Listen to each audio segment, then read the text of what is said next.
예수님께서 유월절에 예루살렘에 올라가십니다. 이유는 하나입니다.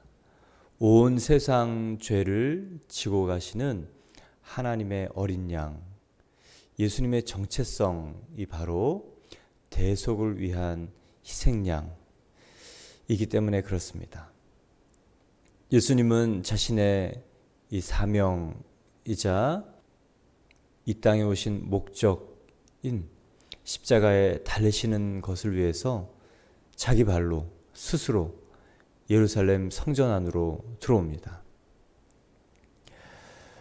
예수님의 이 선택으로 말미암아 많은 사람들이 은혜를 누리죠. 그냥 은혜가 아니라 하늘 하나님만이 주실 수 있는 이 영원한 생명의 은혜와 하나님의 자녀되는 권세의 은혜를 누리게 됩니다. 이렇게 요한복음 12장은 분수령이 되는 장입니다. 이전까지는 예수님이 공생의 사역을 힘껏 하셨고 대중에게 자신은 하나님과 하나다, 하나님이 보내신 바로 그 메시아이시다, 하나님의 아들이다, 그리고 나를 영접하면 하나님의 자녀가 된다라는 얘기를 하셨습니다.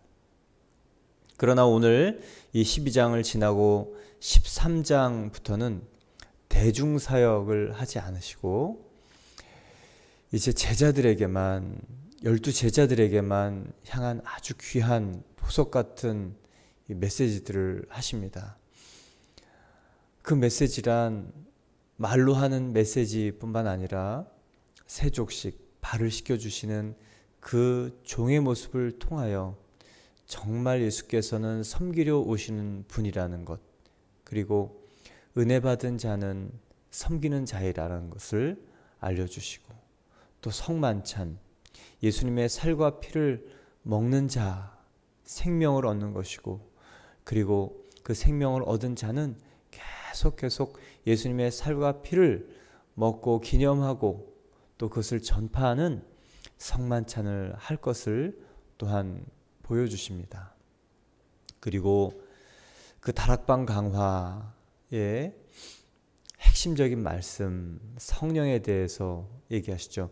제자들이 받게 될 성령, 예수님이 죽으시고 부활하시고 승천하시고 보내주시는 성령으로 말미암아 임마누엘, 예수 그리스도의 또 다른 이름, 예수라는 이름과 함께 또 다른 이름 임마누엘, 하나님이 영원히 우리와 함께 하신다는 것을 가능케 하시는 바로 그 일이 성령으로, 성령의 보내주심으로, 성령이 우리 안에 내주하심으로 가능하게 됩니다. 하나님이 우리와 함께 하시는데 옆에서 함께 하시는 것이 아니고 우리 내면에서, 우리 영혼에서 우리의 영과 혼과 육을 다스리시며 하나님 나라를 이루어 가시며 한 개인을 한 발 한 발 인도해 가시는 정말 그 하나님과 인간의 연합, 이것만큼 축복이 있을까? 이것만큼 신비가 있을까? 이것만큼 신비가 없고 축복이 없습니다. 그래서 그 성령이 오셔서 죄를 깨닫고 의를 깨닫고 우리가 심판을 면할 뿐만 아니라 사단을 완전히 심판하고 박살낼 만한 영적 존재가 되었다는 것을 깨닫게 해주시죠. 그래서 믿는 자 안에 있는 성령, 그것은 성부와 성자의 모든 것을 우리에게 그대로 전해주시는 삼위격 하나님이십니다. 이렇게 성령의 강의를 제자들에게 하시면서 제자들이 그때는 아직 잘 뭐가 뭔지 모릅니다. 그러나 예수님이 3년 동안 계속 비슷한 얘기, 동일한 얘기 알아듣지 못했지만 이 십자가와 부활을 경험하면서 따까닥 이해하게 되는 이 놀라운 그 일을 예수님은 기대하고 아셨기에 계속 말씀 심는 일을 하셨습니다. 사람은 언제 변하는가? 말씀을 들음에서 변합니다. 열심히 듣지만 내가 죄인인 것을 깨달을 때, 그리고 십자가의 그 은혜가 도저히 나에게 가당치 않은 감격스러운 은혜인 것을 깨달을 때, 그리고 거기에서 머무는 것이 아니고 새로운 기회와 생명을 주셔서 소망 가운데 이 땅에서 힘껏 하나님 나라를 이룰 수 있도록 하나님의 자녀가 되는 생명과 권세를 부여받은 이 신분의 회복, 권세의 회복을 이룬 자인 것이 깨달아질 때, 그때 사람이요 확 변합니다. 이 자연적 생명에서 영원한 신적 생명으로 확 전환을 합니다. 눈이 밝아지고 이 에고의 정욕적 자아에서 새로운 새 생명, 새로운 피조물의 이 하나님의 의지적, 하나님의 의욕적 자아로 확 바뀝니다. 그래서 거듭난 사람은요, 의욕의 사람, 예수 그리스도의 뜻이 나를 주장하는 의욕이 있는 사람, 의욕이 임해오는 사람, 이 힘이, 의지가, 생기가 임해오고 하고 싶은 것이 소망이 생기고, 그리고 자기가 관리가 되고 유지가 되고. 왜 그럴까요? 그냥 생명이 들어오면 그렇게 됩니다. 그러나 예수님께서는 아직 제자들이 잘 이해하지 못하는 이야기들을 오늘 또 하시죠. 오늘 예수님이 유월절에 예루살렘에 유월절에 입성하시면서 예수님을 환호하는 수많은 사람들이 있었습니다. 세 부류로 나눠지는데요. 첫 번째 부류는 17절입니다. 나사로를 무덤에서 불러내어 죽은 자 가운데서 살리실 때에 함께 있던 무리가 증언한지라. 나사로가 죽어서 4일째 되었어요. 조문객들이에요. 예루살렘에서 많은 사람들이 조문 왔습니다. 이제 4일이면 끝난 거예요. 근데 그때 예수께서 나사로야 나오라, 돌문을 치워라.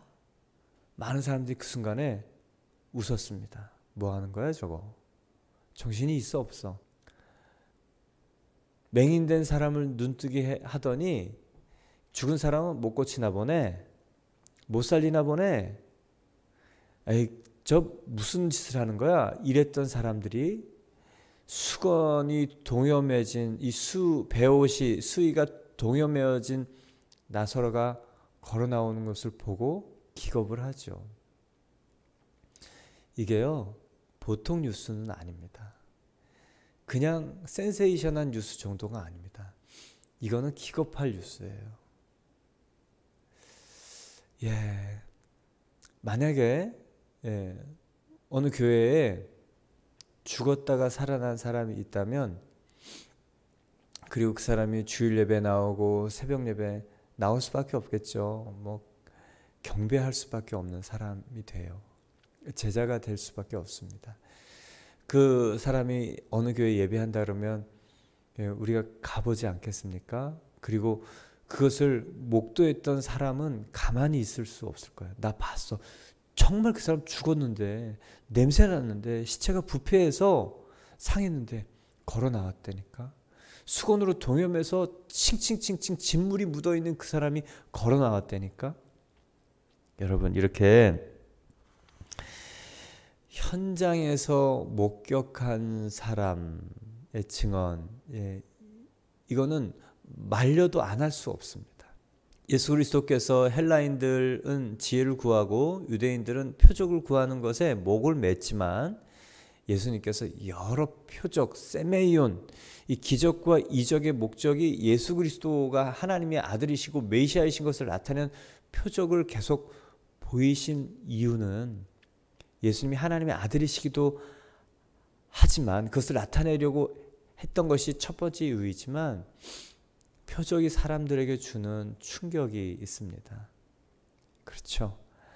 신적 존재, 하나님께서 직접 이 땅에 오셨기 때문에 표적이 없을 수도 없고, 또 표적을 보면서 이 3차원적인 자연적 존재인 인간은 그 생각, 세계관, 이성이 완전히 바뀔 수밖에 없습니다.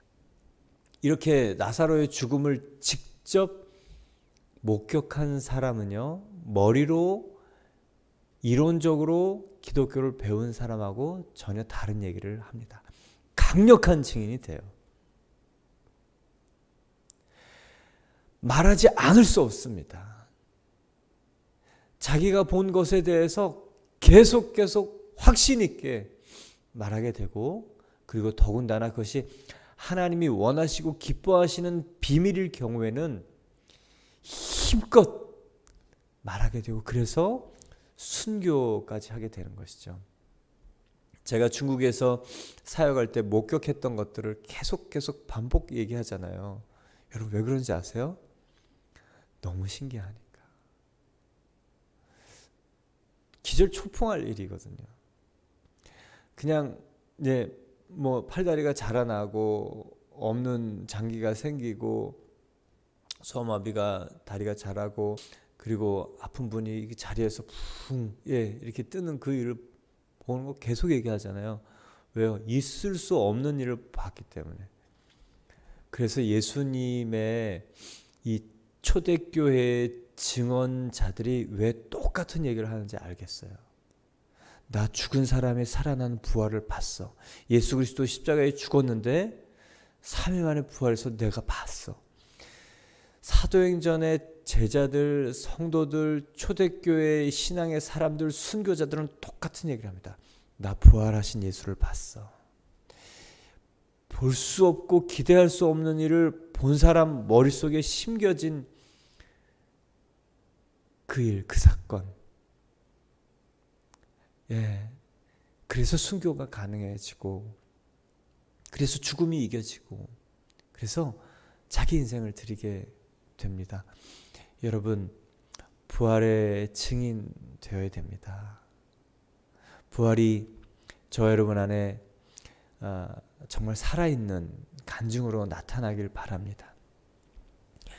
제가 요즘 오시는 분들에게 동일하게 묻는 게 있어요. 뭐 예수님에 대해서 묻다가 부활이 가능합니까? 사람이 부활이 가능합니까? 예수님의 부활을 정말 믿으십니까? 동정녀 출생이 가능하다고 생각하세요? 그러면 씩 웃으세요. 저는 그 의미를 알아요. 제가 그랬기 때문에. 그리고 제가 그렇게 얘기합니다. 저도 그냥 그렇다 치자의 믿음이었어요. 너무 복잡해지니까 그냥 그렇게 하기로 하자. 그런 사람은 부활을 목격했어, 내가 봤어, 이런 얘기 절대 못합니다. 안 돼요. 안 돼. 돈을 줘도 못합니다. 그러나 예수님의 부활이 나의 부활이 되면 부활은 사실이야. 역사적인 사실이야. 그리고 그것이 나에게 실제적으로 일어났던 생명의 역사야. 나는 부활의 생명을 가졌어. 그 부활하신 예수님이 지금도 다스리시면 나를 살게 하신 분이야. 말려도 얘기 안 할 수가 없어요.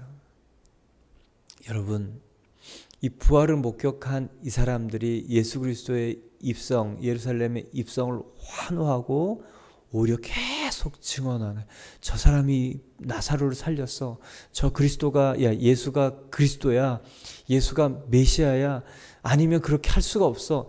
이 사람들이 계속 증언자가 되고 전도자가 되고 전파자가 되고 생명을 전하는 사람들이 됩니다. 물론 무리 중에 흔들려서 못 박으라 라고 얘기했던 사람들이 있지만, 이 사람들이 회심하고 나서 그 강력한 나사로의 부활을 목격했고 예수 그리스도의 진짜 부활을 목격한 사람들은 증거자가 됩니다. 아무리 강조해도 지나치지 않는 이 생명의 부활, 나의 부활. 머릿속에 있는 부활은 아무 능력이 없지만 내 심령 속에 있는 부활은 내 입술을 통해서 듣는 사람도 살게 하는 생명의 사건입니다. 여러분, 부활이 정말 나의 부활 되기를 축원합니다. 그 부활이 알아지고 깨달아지고 내 안에 확인되어질 때 예수 그리스도는 나의 주, 나의 하나님, 도마의 고백이 나의 고백이 되는 것입니다. 이제 두 번째 예수님을 환호하던 사람들이 18절에 있습니다. 이에 무리가 예수를 맞음은 이 표적 행하심을 들었음이러라. 그 증언 간증을 들었던 사람들이 예수님을 환영하는 거예요. 여기서 이 표적의 긍정적인 측면과 사실은 한계성을 볼 수 있습니다. 이 사람들이 나중에 들은 사람들이 호기심으로 옵니다. 들은 사람들이 예수님을 환호합니다. 있을 수 없는 일이 있었기 때문에. 그런데 들은 신앙은 한계가 있습니다. 그리고 표적 신앙도 한계가 있습니다. 표적 신앙은 호기심을 만들어낼 수 있지요. 사람들을 모아놓을 수 있습니다. 그러나 그 모아놓은 사람들이 한순간에 군중으로 무리로 바뀌어서 예수를 못 받게 할 수 있습니다. 표적 신앙은요, 강력할 수 있지만 한계 또한 있어요. 그래서 예수 그리스도의 말씀을 듣는 믿음, 표적은요, 말하자면 하나님의 아들 되심을 나타내는 사람들에게 호기심을 자아내는 것입니다. 그 사람들이 정말로 와서 보고 확인하고 나의 것으로 삼아야 될 것은 바로 복음이에요. 많은 사람들이 표적을 보면요, 그리고 그것이 자기에게 일어나면 감격하고 감동합니다. 어제 오신 분들은 목사님 정말 너무너무 놀랍습니다. 어떻게 이렇게 다리가 신체가 다쳤던 곳이 이렇게 기도하면서 순간적으로 변할 수가 있나요? 그래서 제가 그랬어요. 저는 그게 매일 봐서 사실 놀랍지는 않습니다. 제게 정말 더 놀라운 것은 마음이 변하는 것입니다. 의지가 변하는 것입니다. 선택이 변하는 것입니다. 거듭나는 것입니다. 그것은 인간에게 주신 자유의지로 하지 않으면 안 되는 것이라, 그 자유의지로 예수 그리스도의 말씀이 옳구나 진리를 선택하고 거듭나는 게 사실은 저는 가장 신기한 일입니다. 몸은 아파요. 그래서 누구나 간절히 희망하고 열망합니다. 그러나 거듭남은 본인의 의사, 그 선택, 이 진리의 확신과 감정과 동의가 동반되지 않으면 일어나지 않는 이 사건이에요. 저는 그게 가장 신기해요. 그랬더니 이해는 아직 못하시더라고요. 그러나 거듭나면 모태신앙이지만 거듭나지 않았다는 것을 이렇게 알려주면서 예수 그리스도에 대해서 정확히 알아야 됩니다. 몸이 치유되는 것, 이거는요, 예수 그리스도에 대한 말씀으로의 초대입니다. 그래서 좀 감사한 면도 있어요. 하나님 정말 예수님의 은혜를 전할 수 있는 이 복음을 주신 것, 그리고 복음의 능력 또한 나타나는 것이 얼마나 감사한가. 사람들은 진리에 목말라 하지만 인간이 가지고 있는 이 보이는 것의 한계, 물리적인 현상의 한계, 그게 있어요. 그래서 그 이상의 영성 일들을 보면서 예수 그리스도께서 살아계시는구나의 호기심을 갖게 됩니다. 그럴 때 정말 주의해야 될 것은 말씀을 잘 심어놓는 거예요. 기적을 보고 표적을 보고 그것은 며칠 못 갑니다. 근데 말씀 이 안에 자기 안에 이렇게 생명을 일으키면 그거는 정말 우리를 하나님 앞에 계속해서 서게 합니다. 이 들은 신앙, 이 사람들 때문에 많은 사람들이 모여서 예수를 환호했죠. 그런가 하면 예수님을 기다렸던 사람들 중에 환영하지 않고 또 예수님을 이렇게 죽이려고 모의했던 사람들이 세 번째 부류입니다. 19절, 바리새인들이 서로 말하되 볼지어다 너희 하는 일이 쓸데없다. 보라 온 세상이 그를 따르는도다. 이제 네 분이 일어났습니다. 바리새인들 중에서도 예수를 잡아 죽이자고 얘기했지만 이젠 너무도 분명한 이 메시아의 표적들이 나타나면서 쓸데없다, 소용없다. 많은 사람들이 예수가 하나님 보내신 것을 믿는다. 이제 자중질환하고 자기 안에 자포자기하고 있는 바리새인들을 발견하게 됩니다. 이 얘기는 무엇이냐? 예수가 메시아일지 모르겠다라고 생각하는 바리새인들이 생겨난 겁니다. 그리고 이 바리새인들의 대사 속에 예수 그리스도의 정체성이 정말 잘 들어가 있어요. 온 세상이 그를 따르는 도다. 1세기를 지나 20세기 정말 이 바리새인들이 했던 얘기가 사실이 되었죠. 온 세상, 지구 반대편에 있는, 유럽의 반대편에 있는 이 많은 사람들, 그리고 저와 여러분도 그를 따르는, 예수를 따르는 사람이 되지 않았습니까? 바리새인들이 정말 이 예수 그리스도가 메시아이심을 원하지 않았지만 그들이 했던 말들이, 메시아라는 말이 사실인 것을 지금 우리는 확인하고, 또한 그 다음 절에 나오는 그 한 가지 헬라인들의 일들을 통해 온 세상의 메시아이신 것이 드러납니다. 20절에서 22절 보겠습니다. 명절에 예배하러 올라온 사람 중에 헬라인 몇이 있는데 그들이 갈릴리 벳세다 사람 빌립에게 가서 청하여 이르되 선생이여 우리가 예수를 배우고자 하나이다 하니 빌립이 안드레에게 가서 말하고 안드레와 빌립이 예수께 가서 여쭈니. 유월절의 헬라인, 예배하러 올라온 헬라인, 그러니까 경건한 헬라인이고 또는 헬라인이지만 개종한 사람일 수 있고 디아스포라 헬라파 유대인일 수도 있습니다. 이 사람들이 굉장히 공손히 예수를 뵙고자 면담 신청을 합니다. 그냥 그 디아스포라 유태인 아니면 헬라 사람이 예수를 만나고자 한 게 뭐 그렇게 큰 사건인가라는 지나갈 수 있는 얘기지만 그 앞에 있는 단어 온 세상이 그를 따르는 도다의 이 징표와 그리고 사실을 알리는 단적인 증거가 바로 이 헬라파 사람이 예수를 배우고자 하는 것입니다. 유대인들은 본인들만 선민이라고 생각했습니다. 그리고 예수님도 3년 동안 누구를 대상으로 사역하였는가? 유대인입니다.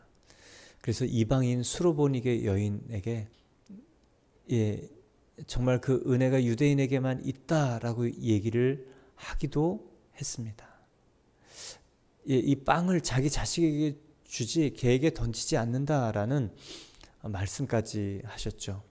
철저하게 유대인 중심의 사역을 하셨던 이유는 예수 그리스도께서 유대인들에게 예언하고 예고된 바로 그 메시아이심을 알리시는 것입니다. 그러나 예수님이 이제 유월절 온 세상 죄를 지고 가는 하나님의 어린 양이심을 나타내는 그 말이 바리새인들의 말 속에 온 세상이 그를 따르는도다 라는 말과 함께 유대인의 구원뿐만 아니라 이방인, 헬라인, 이방인, 유대인을 제외한 모든 사람의 메시아이신 것이 오늘 이 안에 담겨 있습니다.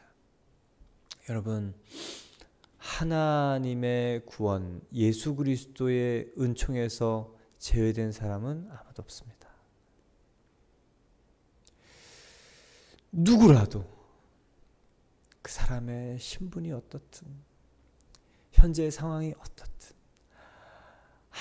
아무리 어떠한 사연을 가졌던 그리고 과거가 어떻든 예수님이 찾으시는 사람이라는 것. 저는 여기 오시는 분들의 사연들을 하나하나 이렇게 들으면 정말 마음 너무 힘들겠다. 저 사람 숨 쉬고 사는 게 힘들겠다. 그래서 기도하고 나면 대부분 똑같은 얘기를 하세요. 목사님 숨이 쉬어져요. 숨이 쉬어져요. 염려와 근심, 그리고 분노와 억울함, 이게요, 이 코의 호흡을 막지는 않습니다만 영혼의 호흡을 막아요. 여기가 꽉 막혀 있어서 숨을 못 쉬는, 똑같은 얘기를 해요. 숨이 쉬어진다고. 예수 그리스도의 보혈이 이 코를 통해 사람 영혼 안으로 들어가서 임시적인 호흡을, 생명의 호흡을 하죠. 영혼의 눈이 밝아져서 귀가 열려서 말씀을 볼 수 있도록 인공호흡을 하는 것입니다. 그러나 그 생명이 쑥 내 안에 들어가면 이게 이제 열려서 생명의 기운을 나도 마시고 생명의 기운이 나오는 사람이 되는 것이죠. 참 마음이 어려운 사람들이 많겠다. 이러고도 사는구나. 그래. 그럴 때마다 드는 생각은 하나예요.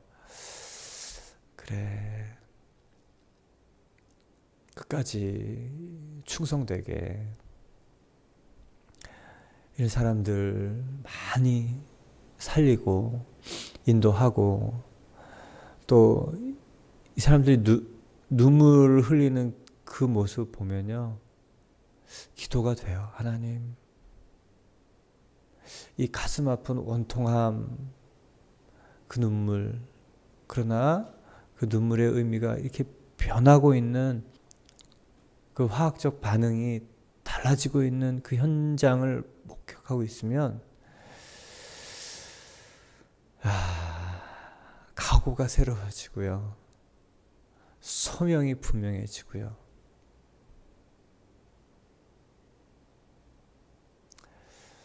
다음 주부터 치유 집회더라고요. 보니까 다음 주 목요일이에요. 여러분 지금부터 계속 기도해 주십시오. 한 사람이 와도 되고 두 사람이 와도 되고, 정말 이곳에 오는 사람 하나님께서 그 마음을 여시고 하늘문도 여시고 정말 그 안에 생명으로 임재하여 주셔서 본인이 그 예수 그리스도를 알려고 하는 의지로 나와 말씀을 배울 수 있는 은혜를 입을 사람들이 되게 해달라고 같이 기도하면 그 일이 있을 줄 믿습니다. 바리새인, 그리고 이 헬라 사람, 굉장히 정중한 표현에 예수를 배우고자 합니다. 이 빌립이 헬라 이름이라 빌립에게, 또 안드레에게, 이건 이전에 한번 설명을 했죠. 안드레 설명하면서 안드레의 어려운 얘기를 리더에게 편하게 가서 할 수 있는 신뢰받는 사람이라는 것. 근데 이제 예수님이 중요한 말씀 23절 읽겠습니다. 예수께서 대답하여 이르시되 인자가 영광을 얻을 때가 왔도다. 헬라파 사람들이 예수님을 뵙고자 하는데 예수님이 아주 의미심장한 얘기를 해요. 인자가 영광을 얻을 때가 왔도다. 십자가의 죽음 그리고 부활, 이게 가까웠다는 거예요. 왜요? 이방인들이 자신을 찾는 그 시작, 이 구원의 은혜가 펼쳐질 바로 그때, 바로 십자가의 죽음과 부활을 통해서 하나님의 영광과 생명이 이방인들에게도 흘러갈 때가 가까웠다는 것을 말씀하시는 거예요. 근데 여러분, 그 오늘 예수님께서 인자가 영광을 얻을 때가 왔다는 것을 무엇으로 설명하느냐? 미랄의 원리로 설명합니다. 24절 25절 읽겠습니다. 내가 진실로 진실로 너에게 이르노니 한 알의 밀이 땅에 떨어져 죽지 아니하면 한 알 그대로 있고 죽으면 많은 열매를 맺느니라. 자기의 생명을 사랑하는 자는 잃어버릴 것이요 이 세상에서 자기의 생명을 미워하는 자는 영생하도록 보존하리라. 미랄의 원리는 생명의 원리입니다. 미랄이 땅에 떨어져 죽지 않으면 한 알 그대로 있으면 그 미랄은 고통은 없지만 열매는 없어요. 근데 떨어져 죽으면 껍질이 깨지고 죽는 그 일이 있지만 열매가 있고 생명이 있습니다. 꽃이 피고 열매가 있는 그 일이 바로 미랄이 죽는 그 일 때문에 그래요. 예, 땅에 떨어져. 이것은 비유로 말하자면 예수님의 성육신을 얘기합니다. 이 떨어져 죽는 그 일은 예수님의 십자가의 대속 죽음을 말합니다. 많은 열매는 예수 그리스도의 부활로 말미암아 저와 여러분이 얻게 될 생명을 말합니다. 예수님의 십자가와 부활을 미랄의 원리, 죽음과 열매로 설명을 합니다. 이게 생명의 법칙이에요. 예, 미랄이 정말 생명을 일으키는 첫 번째는 죽음입니다. 그리고 그 다음에 열매예요. 십자가와 부활을 말씀하시는 메시아 사역입니다.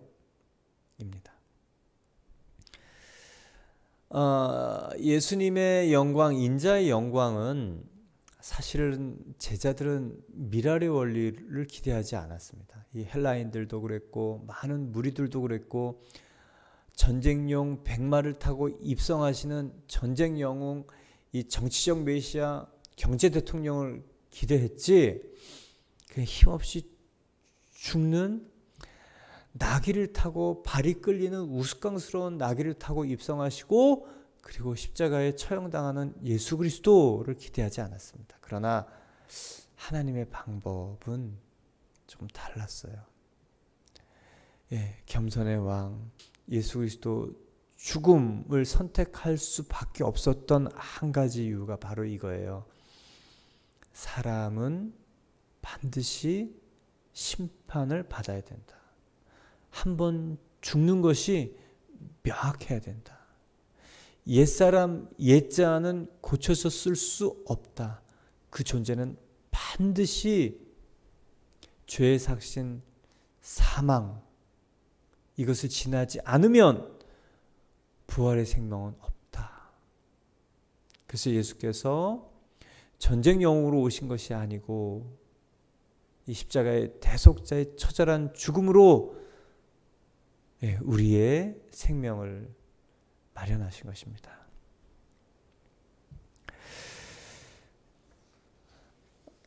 그로 말미암아 예수 그리스도께서 모든 이름 위에 뛰어난 이름이 되시고 하나님의 이 영광의 보좌에 앉으시고 모든 무릎이 꿇어 예수를 주라 시인하게 되죠. 십자가 없이는 부활이 없습니다. 옛자의 죽음 없이는 예수 그리스도의 생명의 나타남이 없지요. 그래서 저 여러분 미랄 신앙이 되는 것이 너무 중요합니다. 미랄의 비밀이 죽음에 있지요. 저 여러분 이 십자가를 지나가셨습니까? 예수 그리스도의 이 십자가에 나도 함께 못 박혔습니까? 나도 죽은 십자가가 있습니까?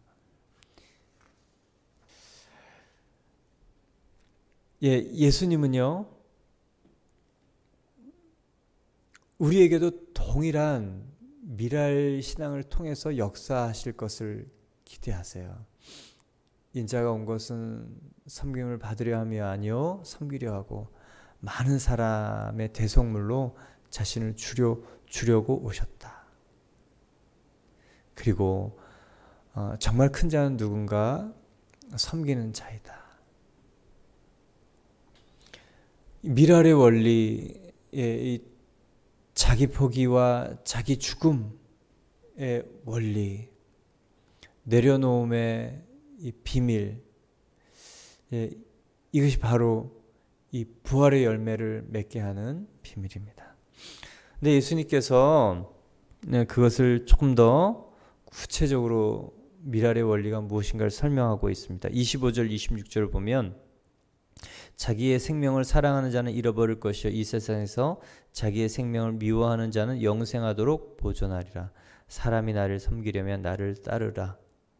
나 있는 곳에 나를 섬기는 자도 거기 있으리니 사람이 나를 섬기면 내 아버지께서 그를 귀히 여기시리라. 자기의 생명을 사랑하는 자, 이 생명은 푸시케라는 헬라어를 쓰고 있는데요. 생명은 크게 두 가지입니다. 비오스의 생명, 조회의 생명, 비오스의 생명은 자연적 생명, 부모에게 받은 생물학적인 생명, 이 조회는 신적 생명, 영원한 생명.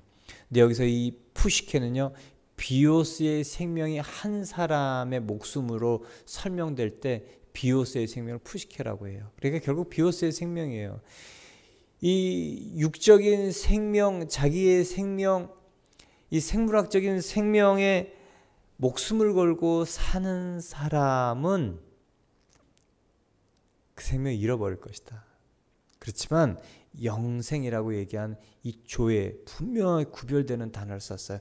영원한 조회의 생명을 얻는 사람은 이 푸시케, 비오스의 생명을 위해서 사는 사람이 아니라 이 생명이 땅에서 썩어지도록 깨지도록 자기를 심을 때 이 조회의 생명의 열매를 맺게 된다. 이것도 역시 미랄의 원리를 우리에게 무엇이 중요한 건지를 설명해 주는 예수님의 설명입니다. 또한 26절에는 나를 섬기려면 나를 따르라, 나 있는 곳에 나를 섬기는 자도 있겠다. 여러분, 이 헌신과 현장성의 관계예요. 나 예수님께 은혜 받았어요. 감격해요. 그런데 그 사람의 서 있는 곳, 말만 하는 것이 아니고 그 사람이 정말 예수와 함께 서 있는가. 십자가 위에 서 있는 사람은 예수님과 함께 다른 곳에 섭니다.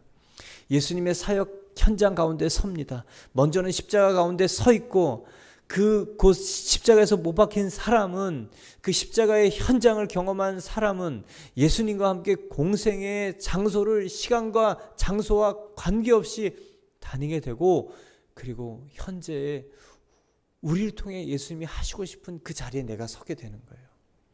정말 나를 통해 예수님이 서고 싶은 곳에 내가 서 있지 않다면 우리의 신앙은 입술의 거짓말일 수 있어요. 여러분, 어떤 현장에 계십니까? 어떤 지점에 있습니까? 어떤 자리에 있습니까? 무엇을 하고 있습니까? 나를 따르려거든 나 있는 곳에 있어야 된다. 예수님이 계시지 않은 곳이 없죠. 그러나 예수님이 특별히 주목하시는 곳이 있습니다.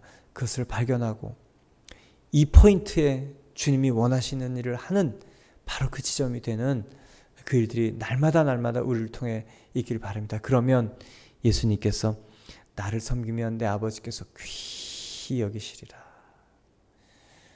너무 기쁘고 감사한 일입니다. 오늘 예수님께서 우리에게 이 미랄 신앙을 가르쳐 주시죠. 자기가 중요하면 미랄 신앙 못해요. 근데 예수가 중요하면 미랄 신앙이 됩니다. 그리고 미랄 신앙을 하고 나서 열매가 맺어지는 걸 보면 말씀이 맞구나. 자기를 드리게 되고 더 드리게 되고 또 꿈꾸게 되고 일하게 됩니다. 오늘 저 여러분이 그 일들이 계속 우리를 통해 여러 곳에 나타나게 되기를 축원합니다. 우리 함께 기도드리겠습니다.